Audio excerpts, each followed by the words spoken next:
Welcome, welcome, welcome to the Clock Hour. I am your host, Marv Kennel. I am here with a very, very special guest all the way from Delaware. All right, and welcome to the show. I call all my guests special, and which you are, and you're at the top of that list. And I come with a gift from you, your book. Indeed. A Journey Too Tough to Quit. I've been waiting to get you up here on my show anyway. How you doing? Yes, it's been a while. Yes, we wanted to do this about almost about a year ago, but Right. things are in God's time and not ours. And her name is Miss Sharon White. Easy to find. You could see her on Facebook and everything. She's active, very active. Her book is on Amazon and everything. I want to talk a little bit about your book and how we got here. Okay.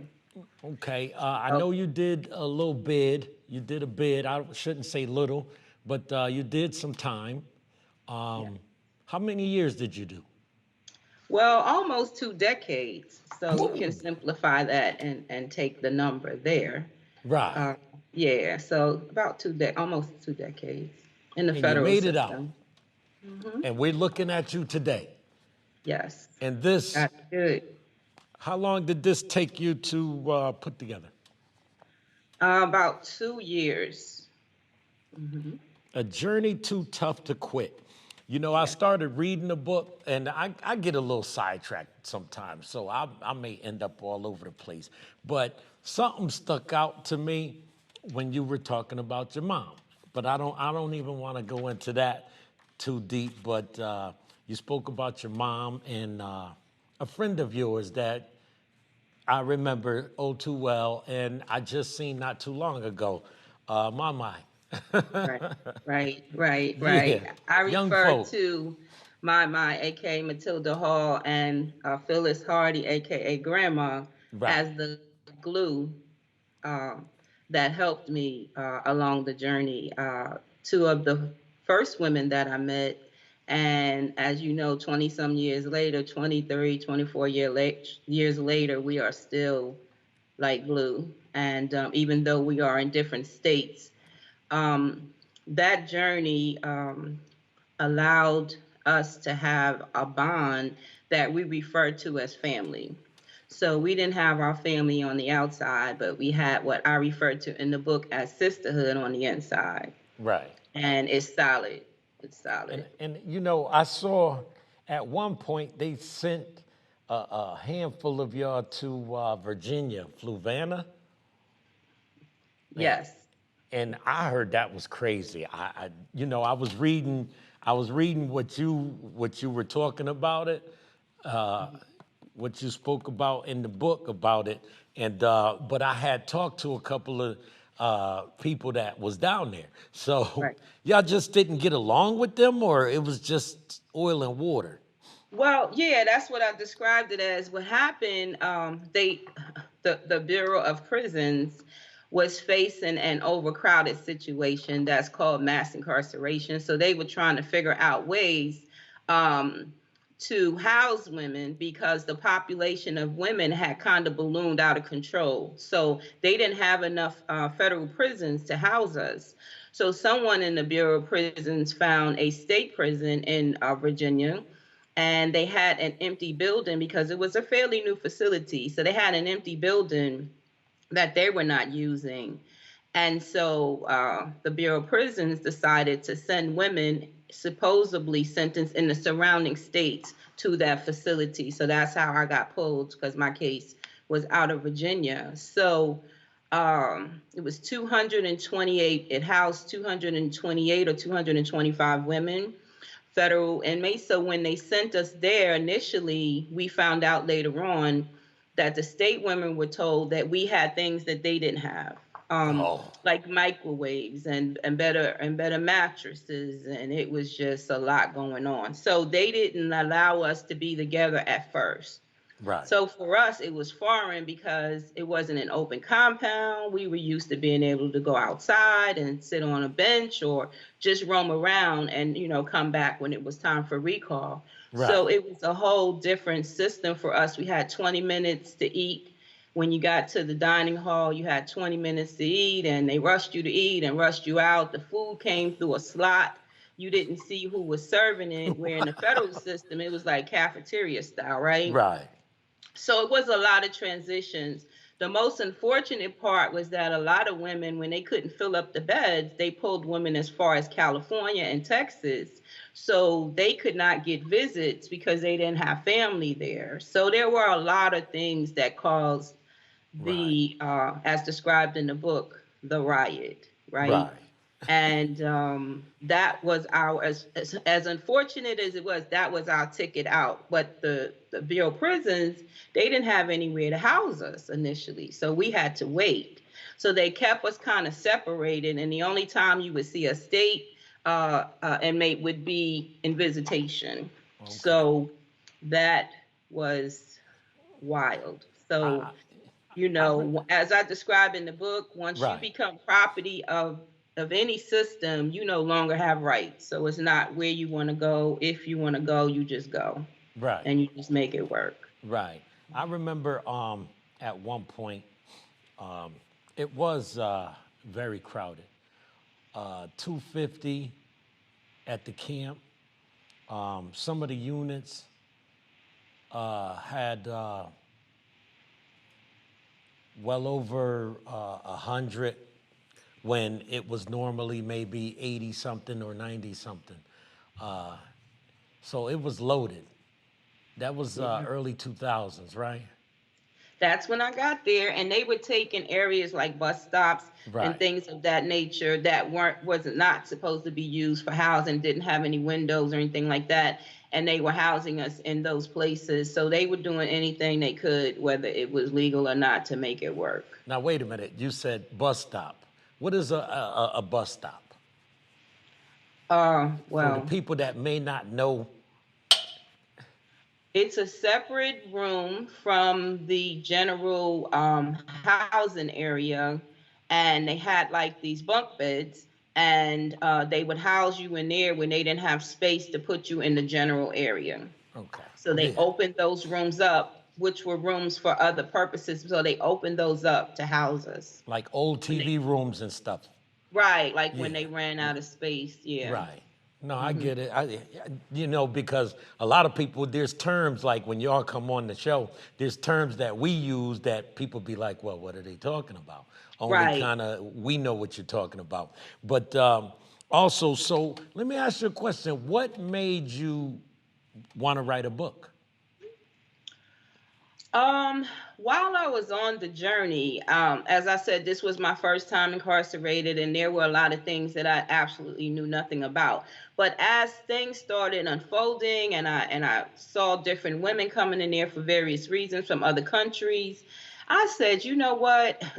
Not to mention the structure that's used to sentence us, right? The guidelines, the mandatory minimums, and things of that nature.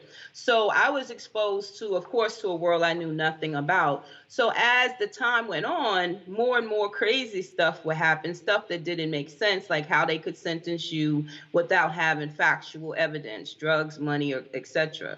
So I kept saying, you know what?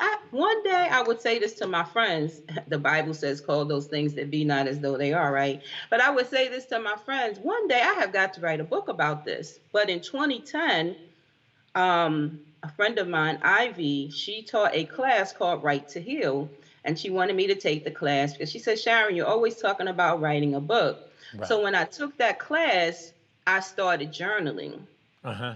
after the class. So I had at least 4 to 5 years of journaling and about 6 journals.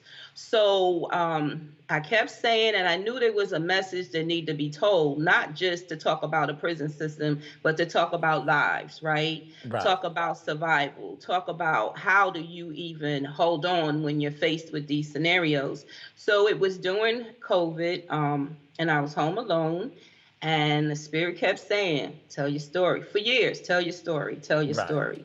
Right. So I linked up with someone that was previously in Danbury with me, and I was filling her in on what happened since she had left Danbury. Um, And she was like, Sharon, oh my God, you survived all of that. You have to write a book. I said, well, Right. it takes money to write a book. She was like, no, just write the book. And so that's what I started doing. I pulled out the journals, I pulled out letters, I pulled out pictures, and I just started typing. Right. And that was how I began the book process. And it was a little harder than I thought it was going to be. But initially, I was going to do one book. But because it spanned over about 20 years, it was kind of hard. So one of my friends made a suggestion. She said, Sharon, why don't you separate it? And then you can also place more emphasis on the things that you want to do going forward, Right. and the book can be your platform, and then you can do part two. I was like, oh, that's a good idea. So that's Right. why I went with part one, and then part two, I'm gratefully will be out the beginning of the year. And because I really, it's not just a book for me, it's a mission, So, right? are you, And my so are you mission throwing? is, go ahead. I didn't mean to cut you off. Are you throwing anybody under the bus, or is this like a tell-all, some dirty little secrets or anything like that? Well, I changed some names, but I'm telling all, right? Okay. There's no fiction, it's factual. And Right. I'm telling it all because people need to know, especially our youth that don't know anything about how they can wind up in prison for 20 years. I've Right. seen it, I've met the women. I still think about it. I see young people, I try to talk to them. I talk to people in general about it. But the young people, especially, need to understand that when they or when even an adult, when you become involved in a situation like myself, it not only affects you, but everyone attached to you. It changes families, it changes lives, it destroys families like mine. One That th- still hasn't been healed. one thing. You said conspiracy. When they conspiracy is what, an idea, a thought, or So when I was being, after I was arrested, and just like on TV, when you see a person with they call them good cop, bad cop, right. and we were sitting there waiting for the head agent, and they told me that I was being indicted for, I was under arrest for conspiracy. And I said, conspiracy? Well, what does conspiracy mean? And they was like, oh, Miss White, well, I'm sure we know, we sure that you know what it means. I said, no, I don't. So they said, when one or more person conspires to commit an illegal act. So I was still confused. I'm like, wait a minute, okay, what exactly does that mean? So that's basically, to simplify it, that's what it means. Hold So up. if you are living, say if you're living with someone and they are involved in an illegal act and you are benefiting from that illegal activity with the legal gain, you are just as guilty as the person that is committing the actual act. Right. So I watch UFO documentaries. The JFK conspiracy. Nobody says that that's factual. The conspiracy is just a theory or a thought or an idea. So you mean to tell me they put you? How much time did they give you? 322 months. See, and this is what puzzled me the whole time I was there. Like, nobody physically caught you with anything, doing anything, or nothing like that. Well, I will be the first to say that I was not innocent. However, I was not innocent of what they charged me I for, understand that, but or charged me with, you so know. they could be sitting in the office and scratch their head and say, "We think that this one's doing something illegal. Let's go Well, pick them up." let's just use a case that's highlighted in the media right now, briefly, right? Okay. So the Georgia case that involves Trump, right? Okay. So you see, he has 18 co-defendants, right? Right. And each one they're saying Yeah. conspired to do something. Right. That's no different than a drug case or a money crime, right? It could be real estate, it could be a drug case. Right. It's basically they're saying the same thing, that each person conspired to do something illegal. That's crazy. And I've one thing I did while I was there was have conversations with y'all, a lot of y'all. Right. Right. So I knew a lot of things. And I would never say nothing, but it just always fascinated me. And one thing I carried with me my whole 20 years is that you can be put in a similar situation just as easy. Exactly. Exactly. So your book is really goes into it speaks a little bit about this in the beginning when you was Right. talking. And I'm not all the way through it yet, but like I said, I had to put it down when I got to the mom part. Because I'm a Yeah. mama's boy. When I got You to that figured part, out I, I, that. I put it down because I text you. Yeah. Because I was And stuck. when you think about, I mean, there's many facets to what I went through, what I lost, what my family is still going through. Right. But when you think about that, you're not able to be with the person that gave you life, right? Right. Because not because you committed a crime, because Right. you could still commit a crime and be allowed to go to a funeral or to see the person before they pass, Right. but because you committed a crime and now you're not cooperating, right? So let's Right. play dirty, and we're going to take away anything that she could possibly get. We're taking that away because she's not playing our game. That's what Right. it was about. So I didn't even get to see my mother before she passed. Then I didn't even get to go to the funeral service or the funeral parlor or a viewing. And there are days, and it's 20 some years later, that I say, it still just doesn't feel real. Right. It it really doesn't, because in most state prisons, more so than the feds, most people are allowed, no matter your custody level, they're allowed to go to the funeral, right? So I Right. wasn't even in prison yet. I was in the jail. And the captain at the jail, because it was me and other family members, said, I'm sorry that I can't make the call because y'all are federal inmates. Our case had went from state to federal, so they was just simply housing us. But just Oh, that, so that's yeah, how they got out of it. Because they I well would no have, I, what happened, the prosecute the agent that you read about, and the uh-huh. prosecutors didn't want me to go. They didn't want Right. us to go. Right. So that's why we were not allowed to go, because it was their call, because we were federal inmates. Right. So what would you tell these young ladies now that they're so hyped on the bag, getting the bag. We want the bag. What you do for me, what you gonna do for me. Like your career before all this stuff happened, what were you doing? I was a sales merchandiser for a leading hair manufacturer, and I loved my job, and Right. I loved getting dialed up. So that was one of the requirements. We had to look good, but Uh-huh. I also like, as you know, interacting with others. So I got to represent a brand at that time was at the height, one of the leaders in the game, and I loved my job. Right. And I had an idea that I was going to go up the corporate ladder and that was going to be my career. And that didn't happen because I got involved in my family's drug situation. And so, as I told a lot of the young ladies that I met in there that were bragging about, like you said, the bags, the Right. Versace, traveling, the Right. cars, the homes, I said, but you know what, young ladies?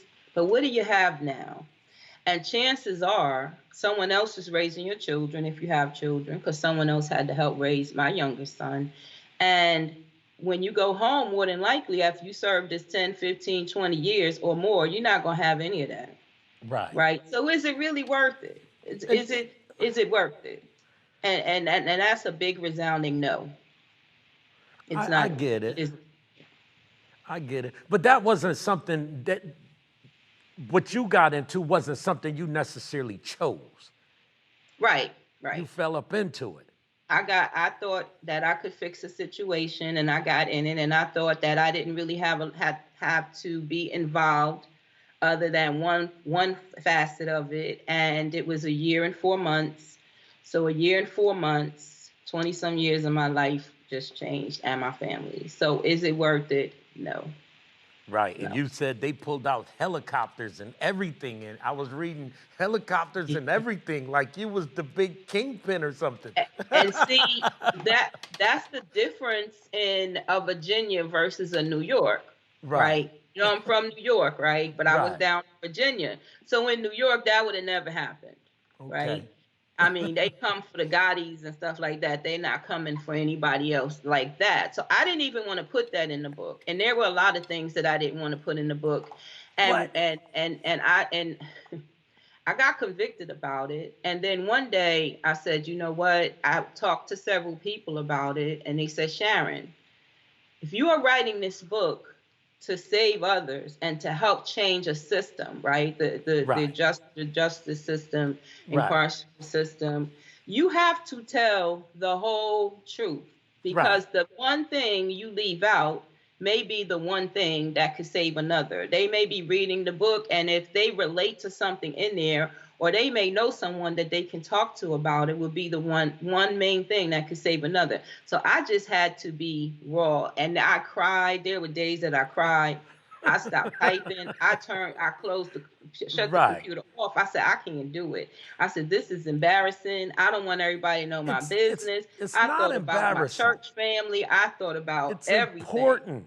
This is important. Listen, I'm trying to, I shouldn't even say trying.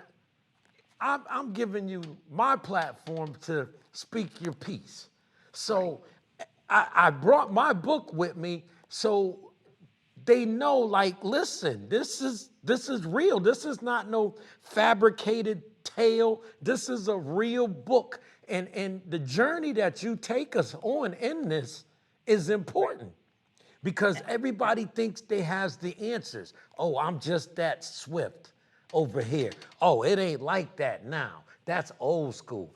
Okay, when that man knock on your door, how old school is that gonna be?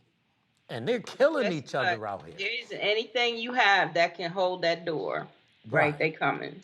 right, They right, coming. And like I said, the price I paid. I mean, that's why I kept saying it in the book. The price I paid, not and my mom, but also, you know, having 5 grandchildren, not being there for any of them being born. I don't right, really have solid relationships with them. I right, lost it also. The oldest one is 21. You right, know, so I lost a lot, right? But guess what? God is a rewarder, right? right. And I am a survivor and a testament that he was with me. He had his hand on me. He covered me. He protected me. And you know, when I left, I wasn't sick. I was sick, but very sick. But we're not going to talk about that right now because No, that's, man, we got, we would need a whole nother show for that yeah, one. But that's going to be part two. But the most important part is that I'm a survivor and I survived for a reason, right. right? So to God be the glory because he kept me. And I want some people to know that I literally experienced God. And everything in my book is the truth and nothing but the truth. Where can we get this? Where can they get it? SharonsJourney.com. It'll take you straight to the link. That's my website. It'll take you straight to the Amazon link. It's on Amazon. Okay. And right now, that's literally the only place other than going through me, which I can't do right now because I don't have a shipping business. But Right. yeah, so it's on Amazon. Sharon. You can literally put my name in or SharonsJourney.com, and the book is available. And I look forward to everyone going on the journey. It's informative. I think It will give you I hope. think my name is mentioned. Will be mentioned in the next book, right? Your name is in the first book because you Right. designed. In the beginning, I just want to share this briefly. And I called you and I said, "Listen, I'm going to write a book." And then you was like, "Okay, I can help you with your cover." And he did that. And we fussed a little bit, but we he did that. And then we just took his idea and made it a little girlier. We made it look more like Sharon. And now, but Right. it was his idea, the layout, and we gave you that credit in the book because it's well deserved. Well deserved. And when I say the Lord was with me, I just want to say this, and I don't want to get emotional, but the reason why so many people connect with you and are in touch with you and invite you to their events and stuff is because you weren't just there to supervise us, right? You did that. You did your job, but you never made us feel like those digits. And you, as a full service supervisor, went out of your way to make sure that we had decent meals and that our holidays were really special. And I'll be talking more about that in part two because that's I just got to the camp in the ending of part one, and that's where you basically where I really got to connect with you more. You would sit down and talk with us and ask us ideas about different things as far as food and what our comments and stuff were. So I just want to thank you for bringing humanity to our situation because there was staff that did not do that. And they treated us just like those digits that they gave us. But we were human beings, and most importantly, women. We are human beings, and most importantly, women, and you treated us like that. And I thank you for that, and we'll be forever grateful.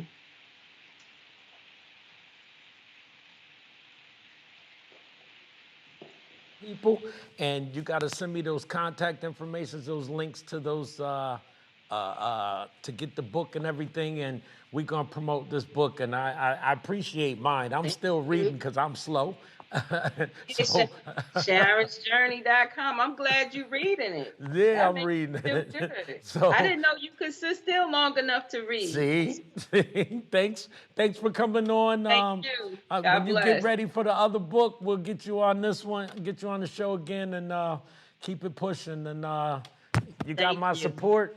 And I God bless thank you. everybody for tuning in. Thanks, Big Al, for riding with me on this journey, man. Bye bye. Peace. The Clock Hour.